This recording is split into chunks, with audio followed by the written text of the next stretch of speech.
Millions of ഇയേഴ്സായിട്ട് നമ്മുടെ ancestors ഒരു നേരം 2 നേരമൊക്കെ ആഹാരം കഴിച്ചിട്ടുള്ളൂ. ചിലപ്പം കഴിക്കാൻ പറ്റിയിട്ടുമില്ല.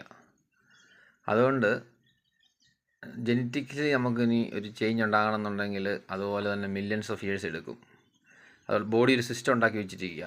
അപ്പോൾ ആ സിസ്റ്റം തന്നെ നമ്മൾ ഫോളോ ചെയ്യണം. അല്ലെങ്കിൽ നമ്മുടെ ഹെൽത്തിനെ അത് ബാധിക്കും, മോശമായിട്ട് ബാധിക്കും. അതുകൊണ്ട് ഇൻ്റർമിറ്റന്റ് ഫാസ്റ്റിംഗ് വളരെ ഇമ്പോർട്ടൻ്റാണ്. ഒരു നേരം 2 നേരമൊക്കെ നമ്മൾ ആഹാരം കഴിച്ചാൽ മതി. ചില ദിവസങ്ങളിൽ കഴിച്ചില്ലെങ്കിലും കുഴപ്പമില്ല. അതാണ് ബോഡിക്ക് നല്ലത് ശരിക്കും. പിന്നെ ബോഡിയെ പ്രതിസന്ധിയിലൂടെ കടത്തിവിടുക. വെയിൽ, മഞ്ഞ്, മഴ ഇതെല്ലാം കൊള്ളിക്കുക. കാരണം നമ്മുടെ ആൻസിസ്റ്റേഴ്സ് ഇതെല്ലാം കൊണ്ടാണ് ജീവിച്ചത്. അതുകൊണ്ട് നമ്മൾ നല്ലൊരു ഹെൽത്ത് നമുക്ക് വേണമെന്നുണ്ടെങ്കിൽ നമ്മൾ പഴയ ആ രീതിയിൽ തന്നെ ജീവിക്കുക, ആ സിസ്റ്റം തന്നെ ഫോളോ ചെയ്യുക. അപ്പോൾ നമ്മുടെ ബോഡി, നമ്മുടെ ആരോഗ്യം ഒന്നുകൂടെ ബെറ്റർ ആകും. നിങ്ങൾക്കിത് ചെയ്യുമ്പോൾ മനസ്സിലാവും.